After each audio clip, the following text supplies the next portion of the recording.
tema de hoje, leitura bíblica, se enchendo com a sabedoria de Deus. Nós estamos numa série falando sobre a melhor versão de você viver os melhores anos da sua vida, os melhores momentos da sua vida, momentos marcantes, gostosos, onde você está em todo o seu potencial. Você está no melhor do seu trabalho, você está no melhor da sua família, você está no melhor das suas emoções, dos seus sentimentos, vivendo a vida apaixonadamente, vivendo a vida com realização, vivendo o melhor na sua vida financeira, na sua saúde. Tudo isso é possível se nós seguirmos princípios. Para isso, alguns princípios que nós já estudamos aqui, por exemplo, sobre o jejum, e o jejum como um tempo de preparo para a gente receber esse melhor de Deus, para preparar o nosso coração. Eu me referi ao jejum não como ficar sem comer e passar fome, mas o jejum como um tempo de separação, onde eu vou separar um tempo para ouvir Deus, para perceber as orientações de Deus para a minha vida. E hoje eu quero te mostrar como, é um dos primeiros passos. Ainda vamos estudar aqui sobre oração e tantas outras práticas e disciplinas espirituais que nos levam ao crescimento. Hoje eu quero te falar sobre a palavra de Deus. Muita gente carrega a Bíblia nas mãos, mas não carrega no coração. Não adianta ter várias versões da Bíblia em sua estante ou celular, se não se faz leitura de nenhuma delas. É importante guardar a palavra no coração. Há um texto das Escrituras que nós vamos ver mais adiante, onde ele fala: eu guardei a tua palavra no meu coração. É ali que a palavra tem que estar. As Escrituras Sagradas, elas não são um livro mágico. Tem muita gente, vamos lá, gente, você é do tipo que deixa a Bíblia aberta em casa, no Salmo 91, aberta em cima da estante, e acha que aquilo vai expulsar maus espíritos da tua casa? É isso que você acha? Para de ser supersticioso. Bíblia não é pé de coelho, entendeu? Bíblia não é objeto de sorte. Bíblia não é para isso. As Escrituras Sagradas são uma coleção, por isso a palavra Bíblia. Bíblia vem de biblos, que vem de biblioteca, que vem de coletânea de livros. Essa que é a ideia da Bíblia. É uma coletânea, ali são 66 livros, escritos em épocas diferentes, pessoas diferentes, momentos diferentes. Alguns livros muito difíceis de entender. É por isso que eu, por exemplo, mesmo sendo pastor, eu não estou recomendando aqui para você, leia a Bíblia toda, de Gênesis a Apocalipse. Tá, você lê tudo e não vai entender. É preciso estudar, tem textos que você precisa entender todo o seu contexto. Mas por onde eu começo? Hoje eu quero te mostrar. Tem maneiras de você ler as Escrituras Sagradas que podem te ajudar a crescer. Hoje eu quero te mostrar como você lê-la devocionalmente. O que é ler devocionalmente? É quando você faz daquele momento da leitura um momento de culto, um momento de conversa, um momento onde você vai experimentar detalhes da palavra de Deus na sua vida. Não é texto para se ler muito corrido. Tem texto, fala a verdade, tem texto que você lê que você não lembra mais o que leu pouco tempo depois. Por exemplo, você já leu bula de remédio? Bula de remédio é um negócio assim. Por exemplo, se você tiver com problema de insônia, aí você fala: Nésio, o que eu faço? Então, problema de insônia, você recomenda um remédio para dormir? Qualquer remédio, querido, desde que você só leia a bula e não tome o remédio. Antes de dormir, pega a bula e leia. Você dorme. Você dorme. Porque coisa chata de ler bula de remédio, não é? Você fica lá vendo um monte de coisa. E o detalhezinho, então você fala: eu estou assim com tédio na minha vida. Bula de remédio. Pega, abre a bula, que elas são grandonas, assim, parece um mapa, e depois eu duvido você colocar certinho na caixinha como veio antes. Duvido. Quem vai ver? Agora, tem gente que pega e faz isso com a Bíblia. Pega a Bíblia e lê de qualquer jeito. Pega a Bíblia, abre o primeiro texto e vai lendo. Tem gente que pratica a chamada bibliomancia. O que é bibliomancia? Quiromancia é a leitura das mãos, que a pessoa pega a tua mão assim e fala: né? E olha assim, você fica curioso, né? A pessoa ela tem que fazer cara, né? Ela vai ficar olhando assim: Oh, e você vai ficando curioso, vai ficando curioso. E aí a pessoa fala assim para você: eu vejo uma pessoa na sua vida. Uma pessoa na minha vida. Tem um monte de gente na minha vida.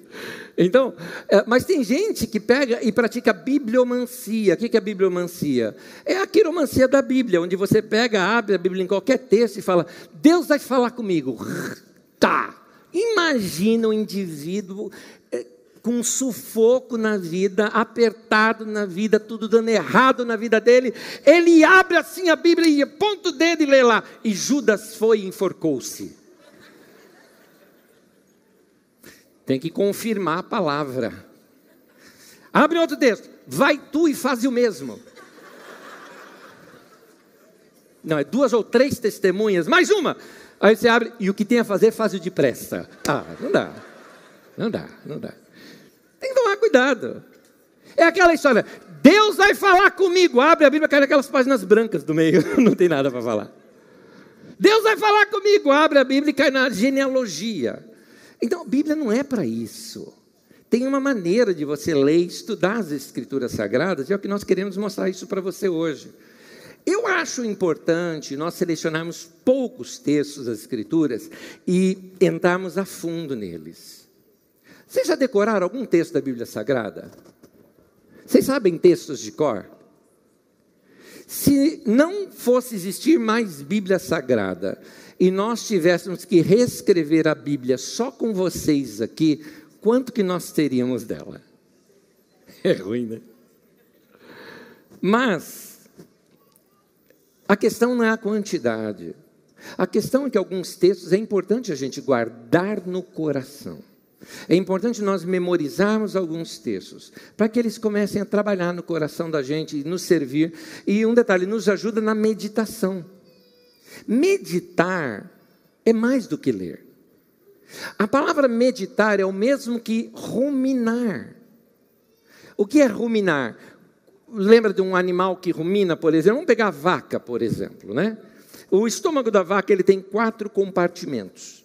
Então, o que a vaca faz? Ela vai lá no pasto, olha aquela grama verdinha, maravilhosa, e vai lá, come, e manda tudo para o seu primeiro estômago. Passou um pouquinho, ela vai fazer a sua caminhadinha lá, vai lá no lugar, daqui a pouco ela para e o que acontece? Tudo aquilo que está no primeiro estômago começa a vir para a sua boca, olha que saboroso. Vem para a sua boca e ela começa, né, mascando ali o seu chiclete. E ela começa a engolir tudo aquilo de novo, mandando para o segundo estômago.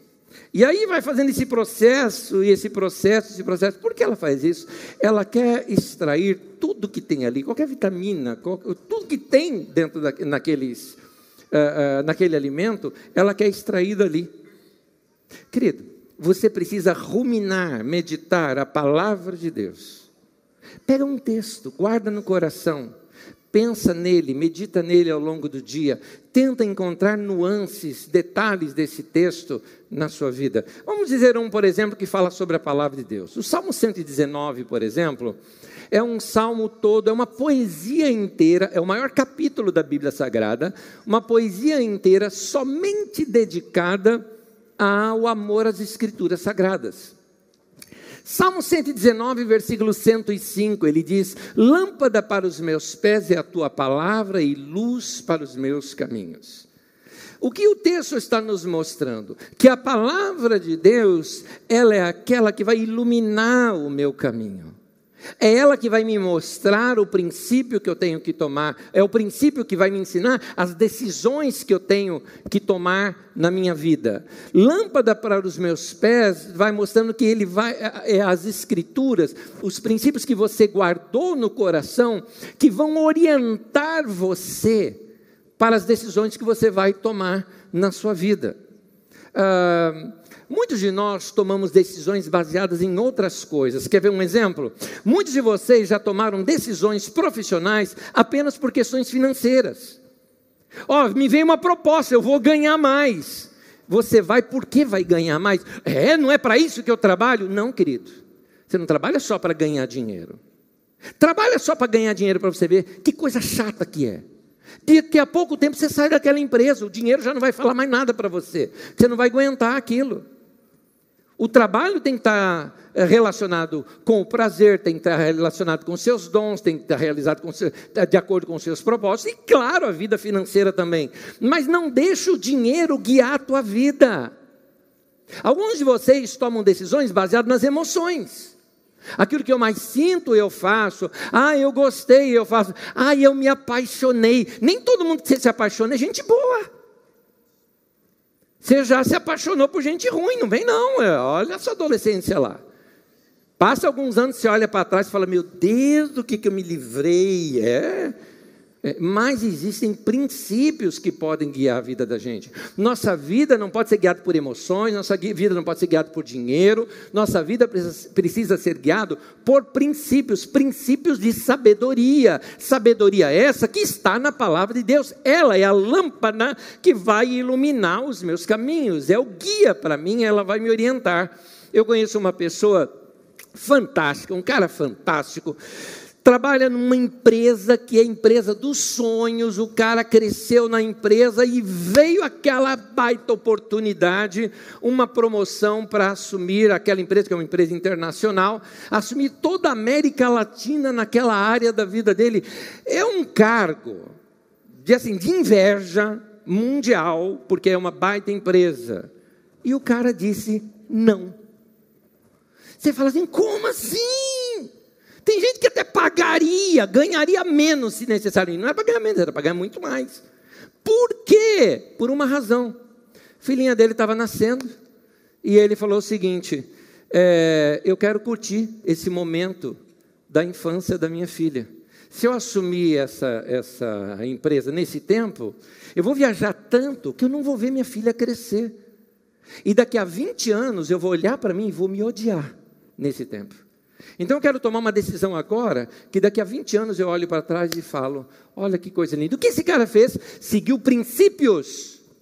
Princípio onde está assim, Deus, família, depois o trabalho, estudos, igreja, inclusive, tá? Igreja vem depois. Tem gente que confunde, acha que Deus e igreja é a mesma coisa. Não é. Então, você precisa aprender a colocar a sua vida em princípios, seguir princípios. E esses princípios estão onde? Na palavra de Deus.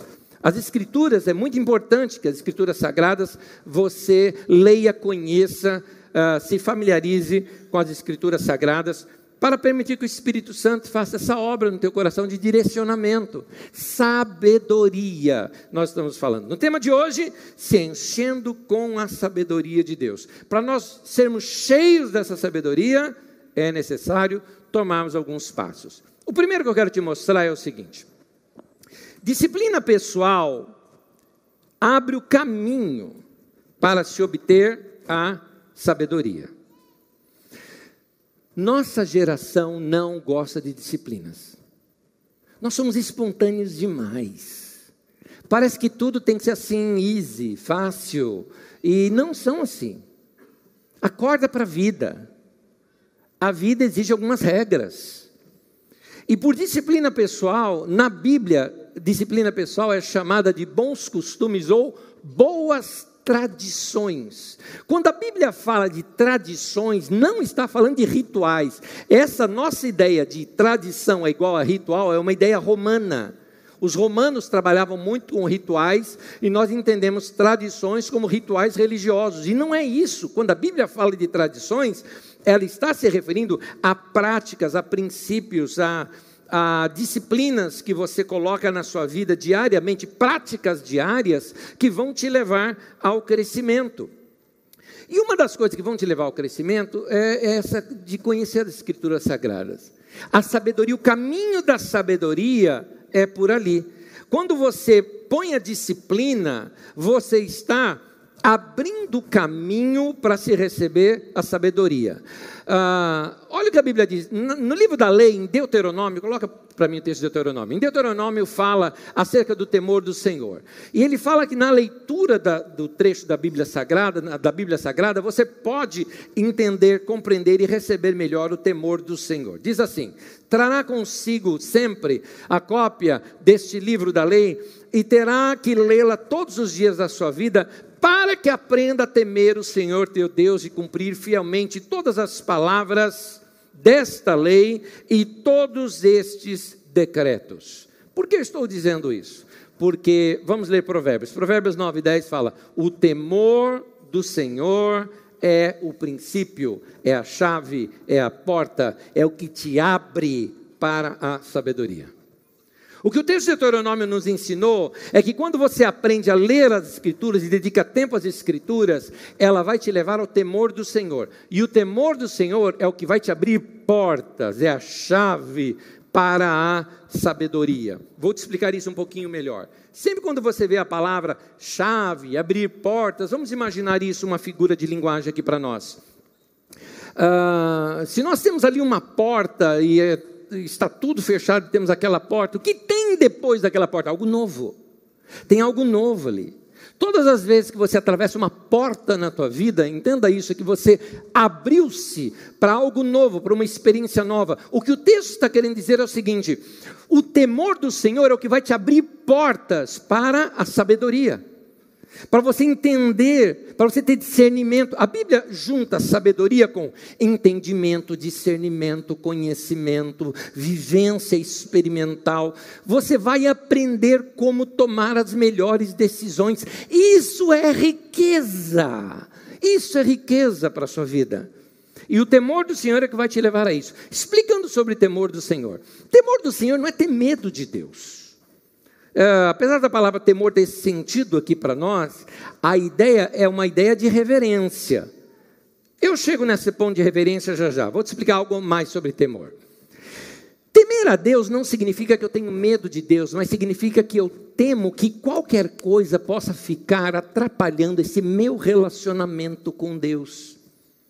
Eu não quero que nada atrapalhe esse meu contato com Deus, esse meu relacionamento com Deus.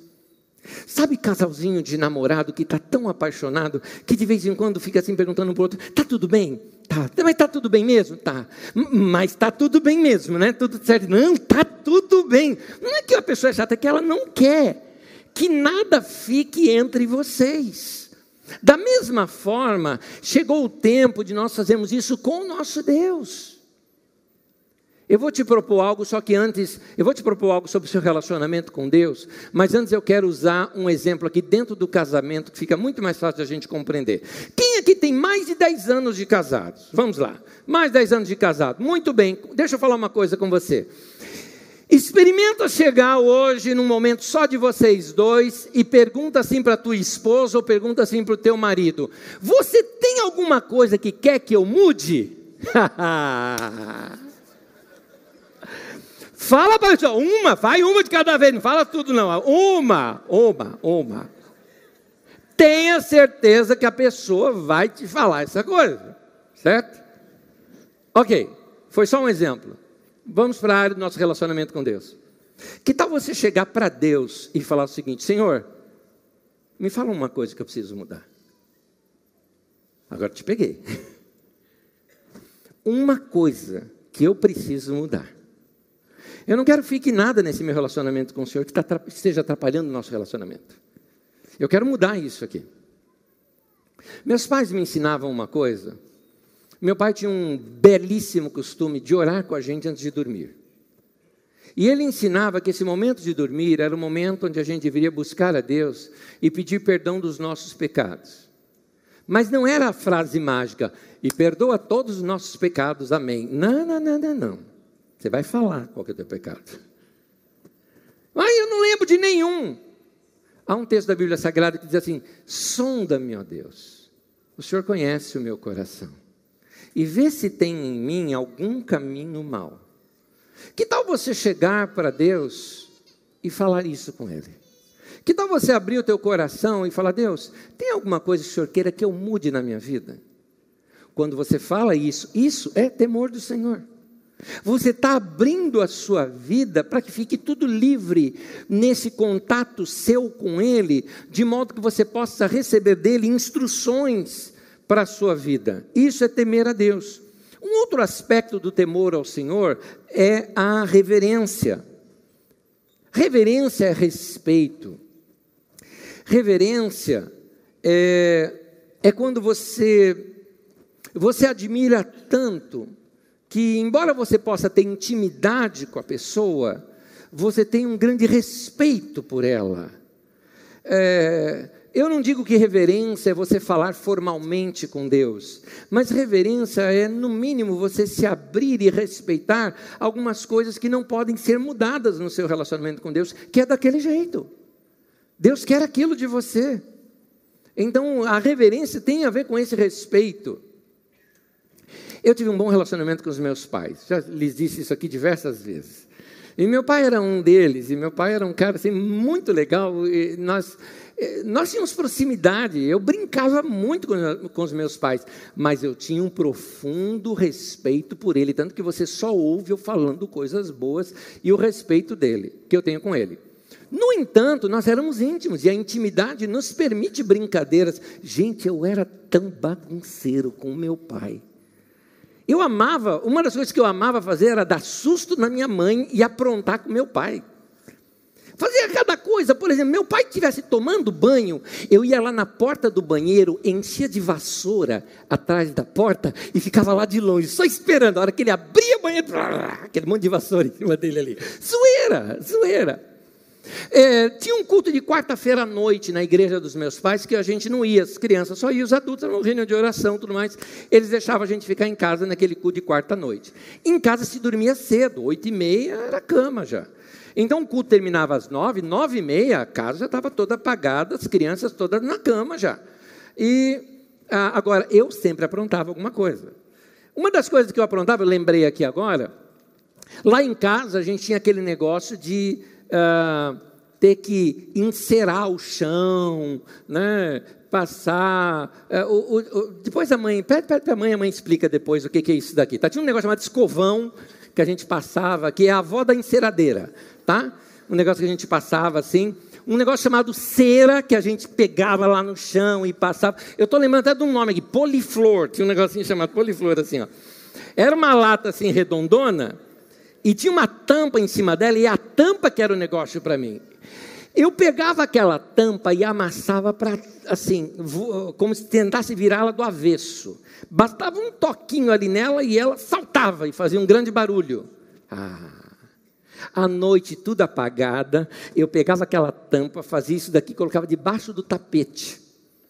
Meus pais tinham que passar pelo nosso quarto para ir para o quarto deles, tudo escuro, os santinhos todos dormindo nada, só esperando a hora em que minha mãe pisasse ali, desse aquele berro, porque aquele negócio saltava assim, coisa de criança. Eu aprontei uma com meu pai uma vez, eu dormia numa beliche, na parte de cima da beliche, e meu pai ele era um pouco careca aqui assim, e então eu tinha aquela biribinha. Sabe o que é biribinha? Que o negócio você joga e estoura? Pois bem, eles entrando devagarzinho, eu de cima da beliche, fui lá na careca do meu pai assim, tá! Alguém fala, que falta de respeito. Que falta de respeito nada, ele subia depois em cima de mim, ficava fazendo cosquinha, brincava comigo. Era o nosso relacionamento. Você vê que é possível você ter intimidade, é possível você brincar, é possível você ter tudo isso, mas respeito era outra coisa.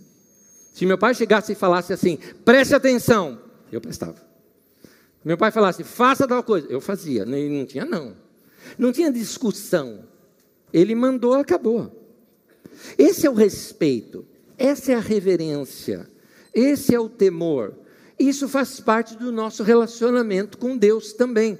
Podemos ter intimidade com Deus, falar com Deus no dia a dia, tudo mais, mas há momentos em que você precisa parar tudo e se dedicar aquele tempo somente para Ele, para aprender a palavra dEle. No Salmo 119, no versículo 9 ao 11, fala assim, como pode o jovem manter pura a sua conduta?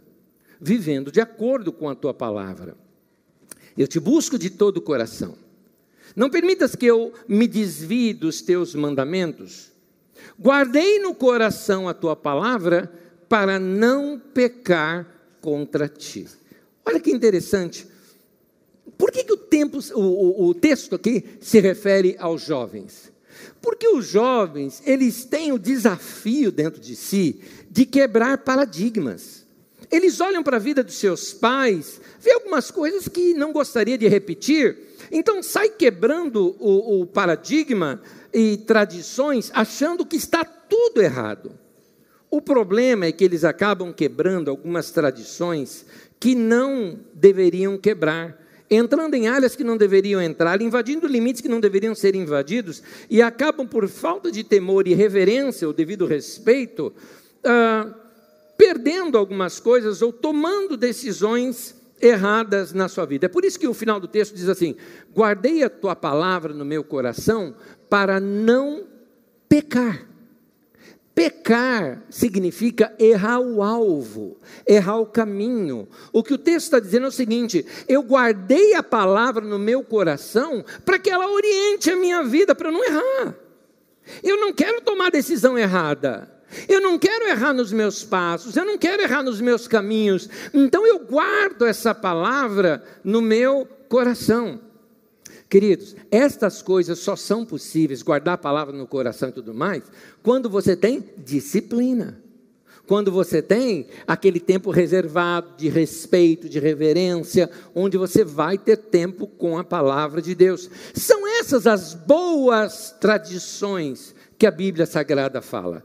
Texto de Tessalonicenses, Paulo fala assim para a igreja ali de Tessalônica: portanto, irmãos, permaneçam firmes e apeguem-se às tradições que lhes foram ensinadas, quer de viva voz, quer por carta nossa. Seja pelas cartas que Paulo escreveu, ou seja pelas mensagens que ele deu, ou até nas conversas pessoais, ele mostrou algumas boas tradições para eles. Gente, levanta cedo, vai ter tempo com Deus. Gente, vai ter tempo de oração. Gente, separa um tempo de jejum, se desliga de tudo. Vai ter um momento com Deus. Meu pai dizia assim, domingo é só para o Senhor e para as coisas do Senhor. Ao longo da semana você se divide com estudos, com trabalho, com tantas outras coisas, mas separa um tempo seu com Deus. Tempo de você botar em dia a sua leitura bíblica, tempo de você abrir teu coração para Deus. Porque tem gente que começa a aprender uma coisa nova, mesmo na igreja. Tem muita gente na igreja que começa a aprender coisa nova e age igual primeiro-anista de faculdade. Se você é primeiro-anista de faculdade, deixa eu já te alertar de algo. É interessante, duas coisas acontecem com você, primeiro-anista de faculdade, de quem está de fora. Uma, é fascinante, é muito legal ver você empolgado, gostando do que está estudando, vibrando com os teus professores e com o mundo novo de conhecimento que apareceu na sua mente. Segundo, você é muito chato e irritante quando você acha que só você sabe das coisas e que ninguém sabe mais nada. Tem gente que faz isso com coisas da Bíblia. Por exemplo, ele vem descobrir que a igreja não é uma instituição, e não é. A igreja é gente. Aí então ele fala, não, a igreja sou eu. Ora, a igreja sou eu, então não preciso ir lá na reunião da igreja, porque a igreja sou eu sou em qualquer lugar, eu cultuo a Deus em todo lugar, eu falo com Deus em todo lugar, o camarada agora já não vem mais no culto, nem nada. Deixa eu te corrigir algo. Onde você leu isso na Bíblia? Isso não tem na Bíblia não, querido. Deixa, como não, você mesmo não fala que a igreja somos nós e eu, é muito diferente. Igreja somos nós. É juntos. Eu preciso dos meus irmãos. Sozinho não. Sozinho você não é igreja não, querido. Você tem que estar junto com gente, junto com pessoas, comunhão, disciplina, estar junto. Não deixar de se reunir com a igreja, não deixar de ter tempo com os irmãos. Tudo isso é importante. Isso sim é culto, isso sim é igreja. Aí você aprende, você pode orar em todo lugar. Aí a pessoa chega assim, leva para... É igual pêndulo, sabe? A pessoa pega e vai lá para o outro extremo. Eu não preciso ficar ali de joelho, orando nesse povo, fica lá gritando. Eu não faço isso, não faço isso, mas não ora nada também. Aí não ora mais nada. Nesse caso eu prefiro muito mais aquele irmãozinho que fica lá gritando de joelho, ó Deus, tudo mais, do que você que não ora, porque eu prefiro o jeito que ele ora do que o jeito que você não ora. Então, uma correção. Quanto tempo de oração então eu tenho que ter? Querido, eu penso da seguinte forma. O tempo de oração seu deve ser proporcional ao seu desejo de estar conectado com Deus. Agora você julga isso. Quanto de desejo você tem de estar com Deus? Esse tem que ser seu tempo de oração, seu tempo de comunhão. Então, tem muita gente que leva as coisas para extremo, né? Eu não dou dízimo não, dízimo é do Antigo Testamento, Sou contra dar dinheiro na igreja. É contra dar dinheiro na igreja, mas você vem aqui de domingo, senta. Quem pagou essa cadeira sua aí? Fala para mim. Quem que paga a energia elétrica aí? Teu problema não é dar dízimo, teu problema é que você é mão de vaca, você é muquirana. Esse é que é teu problema, se ninguém te falou isso, eu estou te falando. É por isso que você não é. Tá bom? Você gasta só com você mesmo. Agora, preciso te corrigir algo. Quem foi que te disse que dízimo é coisa do Antigo Testamento? Novo Testamento, o Senhor Jesus corrige o pessoal, mostrando que precisavam dar os dízimos, mas não deveriam ser como os fariseus, que faziam daquilo uma outra coisa. Ele corrige a atitude do fariseu, mas ele fala, continua fazendo isso, deixa de fazer essas coisas que os fariseus fazem, né? Tirando até da folhinha da hortelã e tudo mais, essas minúcias todas para se mostrar para os homens, mas não deixa de praticar o princípio. O princípio é importante. Então, eu não acho que o dízimo é obrigatório. Sendo honesto com você, não acho. Agora, só porque não é obrigatório, então você não dá. É isso. Então, se você só faz as coisas por obrigação, você está longe de aproveitar o que é um bom relacionamento com Deus. Meu querido, experimente Deus na sua vida. Quando o texto fala sobre dízimo no Antigo Testamento, fala nisso. Provai-me nisso, diz o Senhor. Não é para fazer prova de Deus, é para provar, experimentar. É como se ele estivesse oferecendo um negócio para você falar, experimenta. Não dá, você nunca comeu, experimenta, indivíduo. Dá a bocada aqui, experimenta. Você vai ver que gostoso que é isso. É o que Deus está te falando, experimenta o que é isso. Você não vai ver, se eu não vou abrir as janelas dos céus e te abençoar de tal maneira que você não vai ter lugar onde guardar de tanta bênção que eu vou colocar sobre a tua vida. Vai praticar, meu irmão, vai praticar. Para de distorcer a palavra de Deus para defender o seu erro. Você quer defender a sua preguiça, você quer defender seu lado muquiranês, não é? Então, olha só Provérbios, o texto de Provérbios, no capítulo 28, no versículo 13, na King James atualizada, diz assim, quem camufla suas faltas jamais alcançará o sucesso, mas quem as reconhece, confessa e abandona, recebe toda a compaixão de Deus. Note, não camufle, querido, vai lá, assuma, resolva. Querido, tem boas tradições que não podem ser quebradas. Uma delas é orar diariamente, ler as Escrituras, abrir o coração para Deus, servir a Deus de todo o coração. Disciplina pessoal, no primeiro ponto, disciplina pessoal abre o caminho para se obter sabedoria. Coloque-se sob disciplina. Coloque regras para a sua vida. Organize a sua vida. Segundo, quem cria o hábito de ler as Escrituras pode se tornar sábio. Não basta ler, tem que praticar. Por isso que pode se tornar. Não basta ler todos os dias. Eu já li a Bíblia de Gênesis e Apocalipse. E aí? Não é isso. Então, as Escrituras podem tornar você um homem sábio, uma mulher sábia. Eu confesso uma coisa aqui, muito pessoal aqui para vocês. Eu hoje olho para a minha vida de 30 anos atrás, ou 30 e poucos anos atrás. E se eu pudesse, igual filme, viajar no tempo e conversar comigo, eu me daria um abraço ali. Eu chegaria para aquele adolescente ou aquele jovenzinho, daria um abraço nele e falar, cara, você foi ótimo, porque hoje, ou lá no futuro, né, eu estou colhendo tudo aquilo que você plantou ali. Nosso problema, a gente não entende esse processo de plantação e colheita, a gente não entende isso. Primeiro, nós somos de cidade grande, a gente parece que nós somos caipira de cidade, né? Caipira de cidade, e o pior é que nossos filhos estão ficando pior do que a gente. Daqui a pouco você vai falar para o seu filho assim, galinha, ele imagina que é aquele negócio que vem dentro do caldo quinora, assim, né? Ela vem daquele jeito. Então, nós não conhecemos muito esse processo. Então, a gente é muito fast food, a gente é muito coisa rápida, a gente é muito de botão, apertar, clicar e está tudo resolvido. E pensamos que os princípios espirituais são assim, e não são. É necessário disciplinas. O plantar e colher está neste. Ok, eu venho aqui, abri um buraco, peguei, plantei ali a semente, fechei e tudo mais. Volto no outro dia e falo, cadê? No dia seguinte, eu vim colher os frutos. Como colher os frutos, meu querido? Ainda mais se a árvore frutífera Plantou, vai levar tempo para nascer, vai uma mudinha, vai crescer, vai se fortalecer.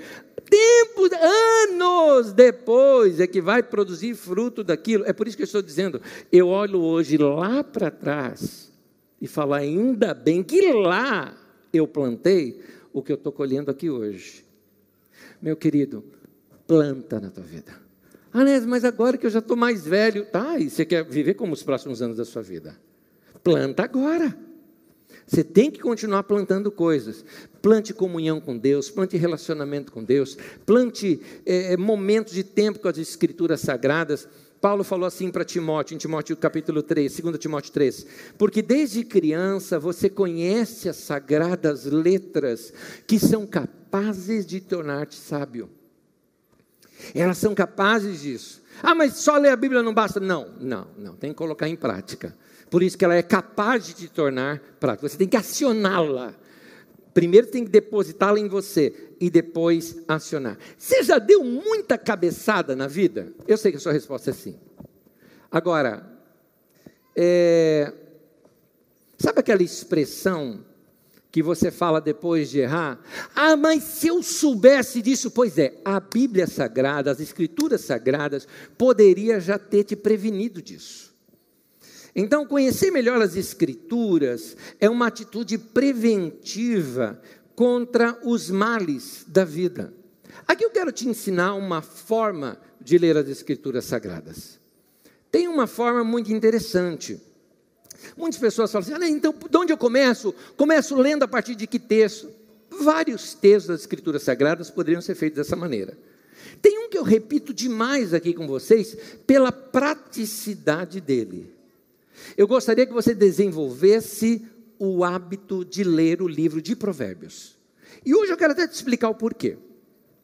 A nação de Israel teve um problema na nação e ela foi dividida ao meio. Dividiu-se o reino do norte como Israel e o reino do sul como Judá. Um grande império mundial surgiu, que foi a Assíria, e a Assíria começou a devastar toda aquela região. O alvo dela era ainda diminuir o poder do Egito, que ficava mais embaixo. A Assíria, então, ela sobrevém sobre o reino do norte, capital era Samaria, e os assírios simplesmente arrasaram com Samaria, acabaram com o reino do norte, e aí foi o fim de Israel. Israel parou ali. Continuou só Judá, que era o reino do sul. A Síria, então, com todo o seu império e seu poder militar, também fez uma investida no sul, sobre Jerusalém, que era a capital. O rei naquele tempo, ali no reino do sul, era o rei Ezequias, e esse rei ouvia muito as palavras de Deus e as orientações de um profeta, conhecido de todos nós por seu nome, Isaías. Isaías, então, convoca o povo a orar, a buscar o Senhor, orientar, e lhe dá orientações para Ezequias, que segue as orientações de Isaías. E aí simplesmente um milagre acontece, de modo que Deus mesmo defendeu aquela cidadela diante de um grande império que era a Síria, e eles venceram. Isso está escrito inclusive nos relatos, nos anais do povo assírio, onde se relata sobre essa investida sobre Jerusalém e a perda de muitos soldados através de uma peste que aconteceu no meio do exército. Eles tiveram que recuar. Judá ficou ileso. Mas como ficou a região toda ali? A região ficou bem devastada. A capital Jerusalém estava intacta, o reino do sul estava bem, mas o reino do norte acabou-se completamente.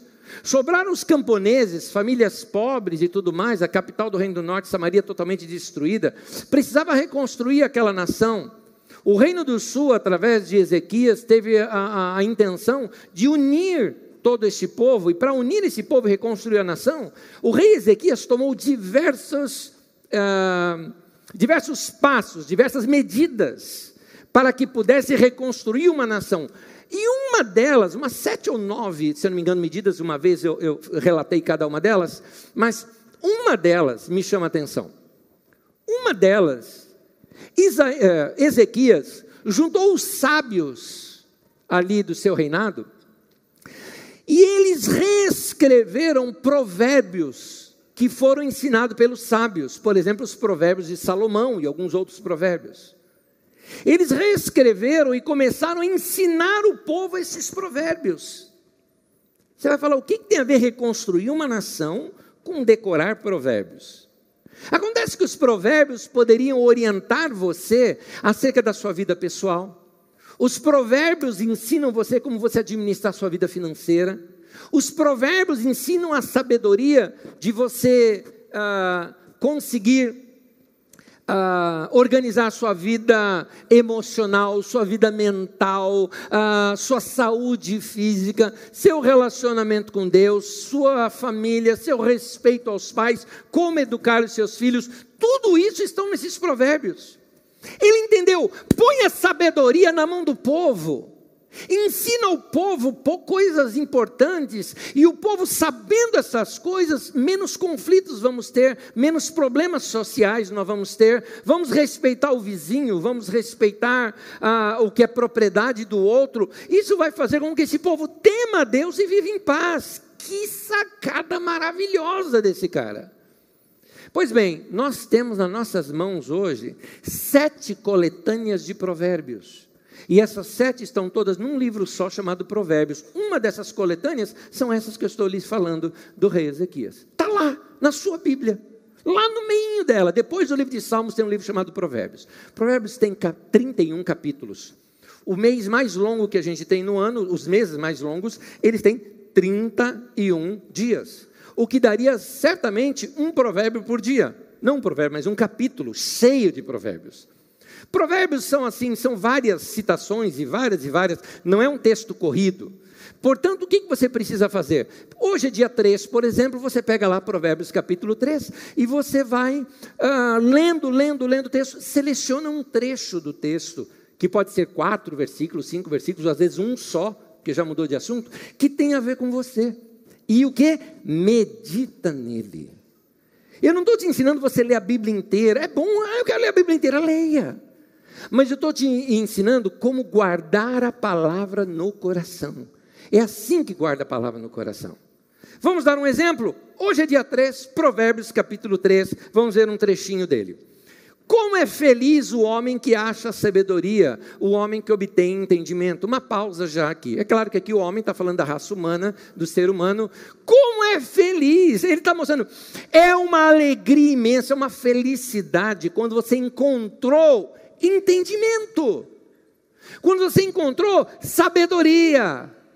Você tem decisões para tomar na sua vida e tem um momento que, abriu os olhos do entendimento, teve compreensão, você achou a sabedoria. A Bíblia está dizendo, isso é felicidade. Feliz é o homem que acha a sabedoria, que obtém o entendimento. Continuando. Na mão direita, a sabedoria lhe garante a vida longa. Na mão esquerda, riquezas e honra. Você entendeu a figura de linguagem? O que está dizendo é que isso tudo vem junto. Vai vir vida longa, porque quem é sábio não vai estragar o corpo. Vai vir vida longa, porque quem é sábio vai organizar a sua vida e vai dormir tranquilo. Vai vir uma vida com riqueza, porque quem é sábio não vai ser preguiçoso, vai organizar a sua vida, vai subindo a sua vida pessoal de degrau em degrau. Ele não vai dar saltos grandes, mirabolantes, porque ele sabe que ele pode se quebrar. Ele vai organizando a sua vida, por isso ele vai ter riqueza e vai ter honra. Porque as pessoas um dia vão vê-lo e vão dizer, puxa, que vida aquela pessoa, sempre crescendo, né? Sempre de degrau em degrau, de fé em fé, glória em glória. Você está vendo aquela pessoa com vida estável, isso é honra. A sabedoria vai te dar isso, querido. É tão bom, é tão bom. Eu abri o coração aqui para vocês.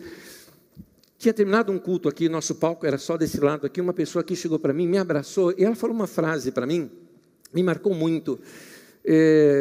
Permita abrir o coração, estou falando de mim aqui mesmo, tá? Por favor. Parece até um pouco de orgulho aqui, pessoal, mas é aquele orgulho, sabe o orgulho bom? Aquela assim de ser, valeu. Não é que eu estou me achando cara, eu estou dizendo que, valeu o que eu fiz lá atrás, o preço que eu paguei para chegar nisso. A pessoa chegou assim para mim e falou assim, sabe que eu te acho uma pessoa que é um sábio? Foi o maior elogio que eu já recebi na minha vida. Foi alguém me considerar um sábio. Melhor elogio. Eu nunca imaginava ser chamado assim na minha vida, porque para mim sábio para mim é o meu pastor, o Jamê. Aquele cara, mas nem Salomão em toda a sua glória. Chegou, aquilo é sabedoria. Quando eu imagino a minha avó com os grandes provérbios dela, ali estava uma mulher sábia. Agora, eu não imaginava ser visto dessa maneira. E isso para mim me estabeleceu. É o que a Bíblia está dizendo. É feliz quem é assim. É realizado quem é assim. Meu irmão, isso está na palavra de Deus. Vai buscar. Vou continuar a leitura. Os caminhos da sabedoria são caminhos agradáveis. Todas as suas veredas são paz. O que está dizendo? Todo caminho que a sabedoria te guia é gostoso, é agradável. Todas as suas veredas, paz.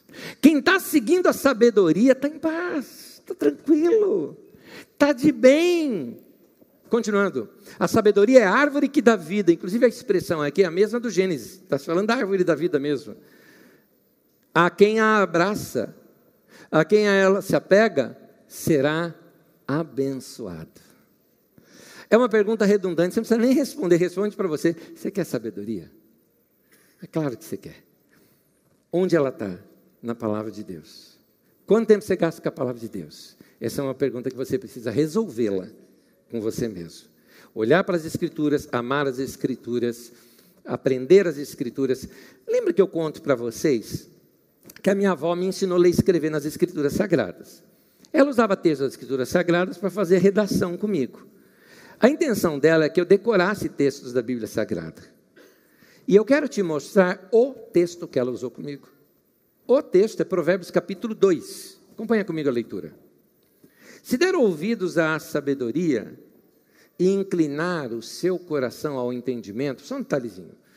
A palavra de Deus, os provérbios da palavra de Deus, eles seguem uma maneira de poema.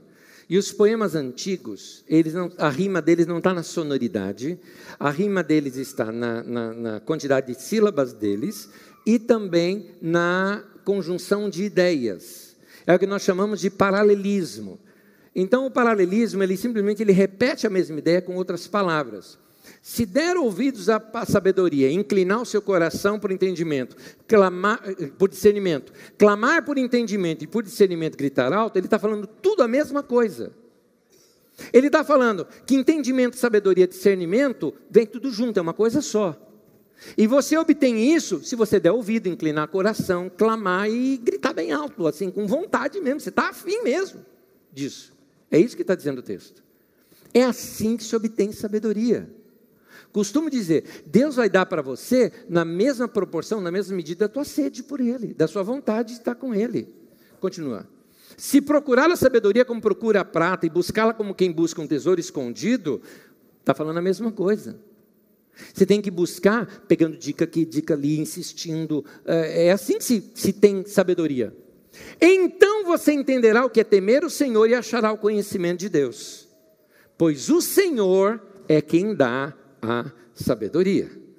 Continuando um texto de Provérbios, no versículo 9 e 10, diz assim desse capítulo: então você entenderá o que é justo, direito e certo, e aprenderá os caminhos do bem. Nota, você vai entender. Você sabe o que é bom e o que não é.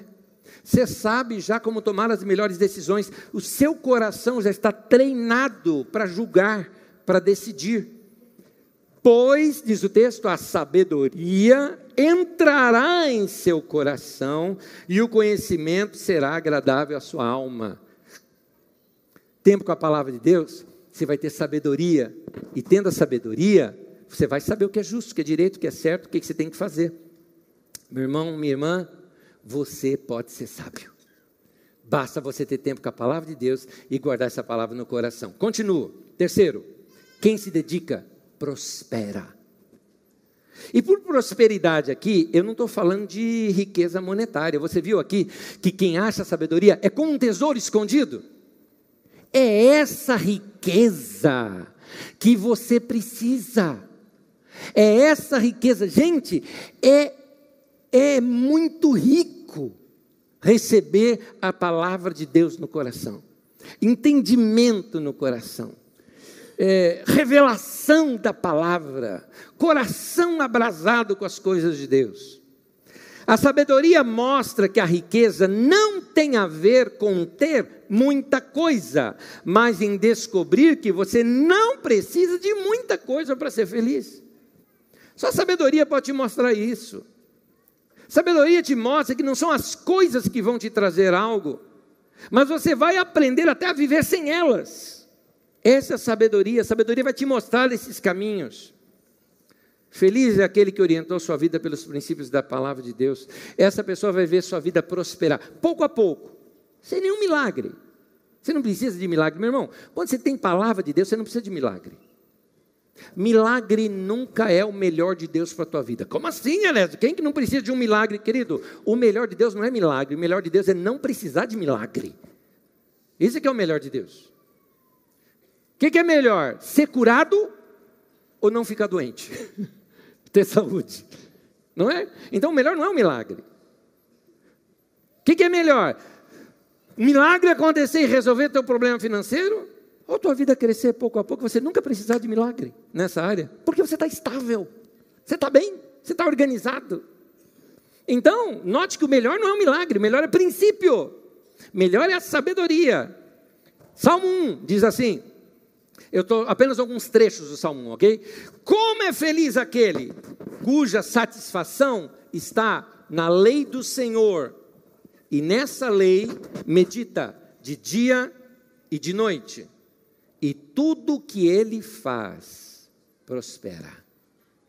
Bem-aventurado, feliz é aquele que tem satisfação na lei do Senhor.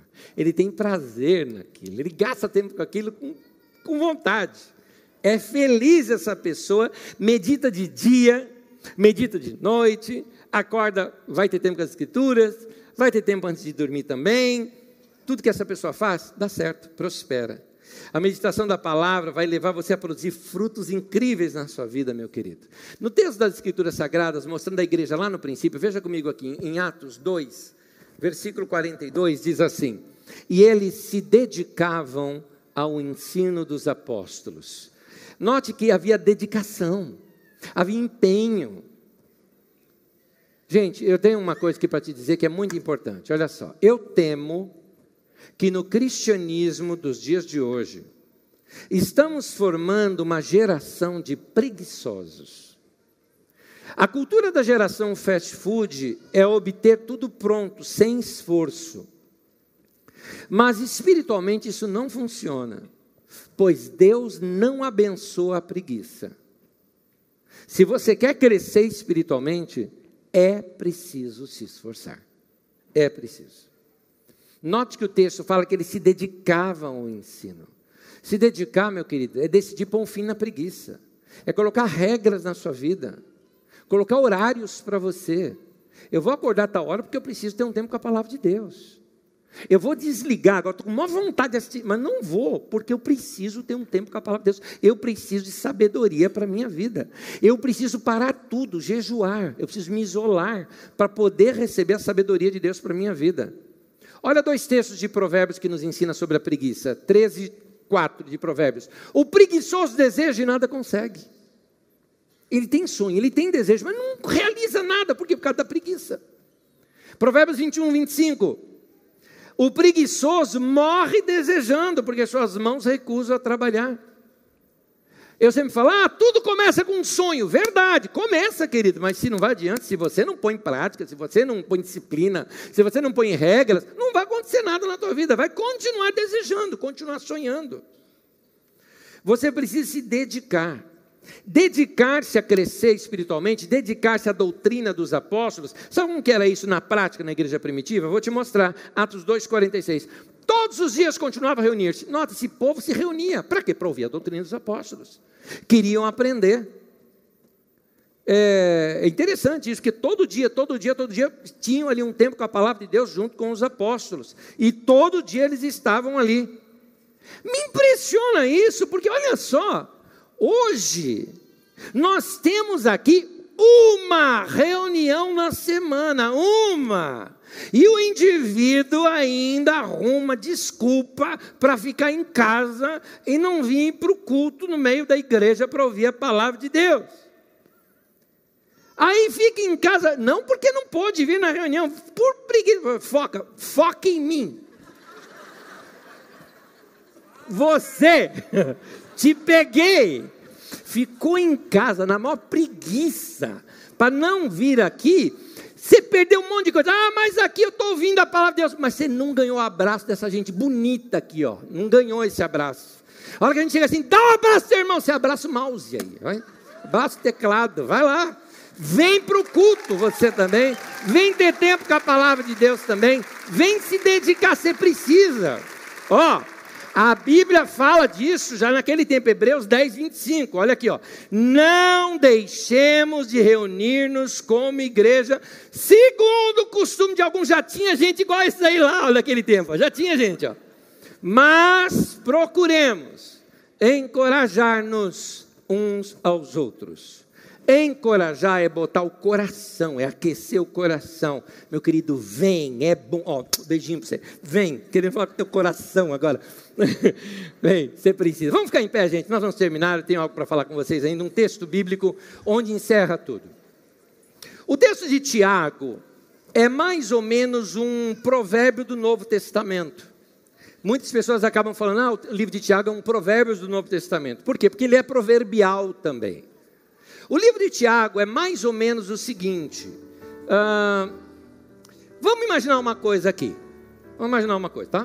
Vocês estão aqui frequentando a Carisma, vocês ouvem as mensagens, você vem aqui nos domingos, aí eu morri, acabou, oh, obrigado pelo ó. Você fala assim, puxa, mas eu aprendi umas coisas tão importantes ali, vou escrevê-las. Aí você começa a escrever, vamos lá, as melhores do Anésio, tá? Então você coloca lá, as melhores coisas da vida não são coisas. Não é? Aquelas frases que eu costumo repetir bastante. Tema de hoje, então. Você coloca, vai registrando. Alguém ouviu Tiago. Tiago era irmão de Jesus, liderou a igreja em Jerusalém, e alguém compilou as melhores de Tiago e colocou ali no livro de Tiago. Você vai notar que o livro muda rapidamente. Como é que eu sei que mudou? Você vai notar que mudou o texto e normalmente começa assim, meus irmãos. Parece o R.R. Soares falando, né? Meus irmãos. Então, ele vai mudando de assunto. Cada bloco de assunto daquele é um assunto diferente. É igualzinho o livro de Provérbios. Então, se você já está tão familiarizado com Provérbios, pega Tiago. Ele te ensina muito princípio. E nós vamos terminar como um conselho de Tiago para nós aqui. Vamos lá? Livro de Tiago, capítulo 1 diz assim: sejam praticantes da palavra e não apenas ouvintes, enganando-se a si mesmos. Pausa. Você está perdendo o seu tempo se você não pratica a palavra de Deus. Então eu não vou fazer mais. Não, ao contrário, para de perder tempo, pratica. Seja sábio, seja inteligente. Começa a colocar em prática o que está sendo ensinado. Continua. Aquele que ouve a palavra, mas não a põe em prática, é semelhante a um homem que olha a sua face num espelho e depois de olhar para si mesmo, sai logo e se esquece da sua aparência numa amnésia crônica. O cara esqueceu como é que ele era. Ele falou, é assim também quando você ouve a palavra e não pratica. Mas, diz o texto, o homem que observa atentamente a lei perfeita, que traz a liberdade, eu acho interessante, é lei, mas ela traz liberdade, e persevera, lei está falando da palavra de Deus, a orientação da palavra de Deus, e persevera nela, na prática dessa lei, não esquecendo o que ouviu, mas praticando, será feliz naquilo que o fizer. Amém? Hoje, ao ir para a sua casa, qual a melhor Bíblia que você tem? Melhor de leitura, melhor livro. Um tempo atrás, eu comprei letras gostosas de ler, eu amo, gostoso. Só que eu sou mais digital, hoje minha Bíblia é computador. Tem gente que fala, eu não gosto de livro digital. Tá bom, faz da sua maneira. Você gosta de ler no seu celular? Legal. Mas leia. Vai ter tempo com as Escrituras Sagradas. Não precisa ser grandes textos, longos, mas pequenos textos que você pode colocá-los no coração. Mas eu te recomendo fazer uma coisa só. Chega para Deus e fala assim: Senhor, muito obrigado por todos esses homens e mulheres que ao longo dos séculos pagaram um preço altíssimo para essa palavra, essas escrituras chegarem até nós hoje. E eu tenho o privilégio de ter uma agora em minhas mãos. E agradecer a Deus por aquilo. E abrir o coração para receber da palavra de Deus. Amém? Quero fazer 2 orações com vocês. Uma, eu vou fazer e peço que você repita. A outra eu vou orar por você.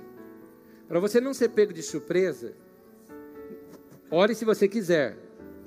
Mas eu quero fazer uma oração coletiva de arrependimento, por não termos dedicado o tempo que deveríamos ter dedicado à palavra de Deus.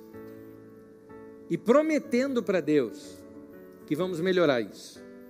Se você quiser, você repete essa oração comigo. Amém? Vamos dar as mãos para a gente terminar?